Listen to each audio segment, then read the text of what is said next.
Har bitta payg'ambar birodarlar qancha umr ko'rishligini bilgan. Va hech qaysi payg'ambar joni olinmagan, magar ixtiyor berilgan. Dunyoda xolasangiz qolasiz. Rasululloh sollallohu alayhi vasallamga ham taklif qilingan. Qiyomatgacha yashaysiz ya Rasululloh. Yer yuzi islom bilan obod bo'ladi. Butun yer yuzi siz qo'l ostida bo'ladi.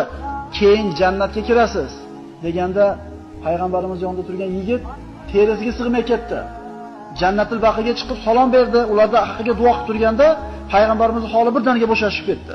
Ya Rasululloh nima bo'ldi o'tkazganda payg'ambar alayhisalom aytdilarki, hozir men oldimga Jibril keldi va aytdiki, ey Muhammad, agar xohlasangiz qiyomatgacha yashaysiz. Islom bilan obod bo'ladi yer yuzi. Yer yuzida butun yer yuzi qo'l ostida bo'ladi, keyin jannatga kirasiz. Birinchi variant. Yoki hozir vafot qilasiz, tezda vafot etolasiz, Parvardigorda huzurga o'tasiz dedi.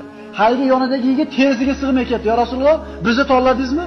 Biz bilan qoladigan bo'ldingizmi? Tasavvur qilaylik-da, tirik bo'lganda nima bo'lardi? Deganda hech qaysi payg'ambar unga shu narsa taklif qilinganda dunyoda xitohlagan emas dedi. Valal axiratu xoyrun laka minal ula. Val axiratu xoyrun va abqa. Ey Muhammad alayhisalom, oxirat hayoti bu dunyodan sizga yaxshiroq ham, boqiyroq ham. Oxirat bu dunyodan afzal dedi Alloh taolo. Agar yaxshi narsa bo'lganda Rasululloh tanlamasmidi? Birorta payg'ambar tanlamasmidi dunyoda qolishlik?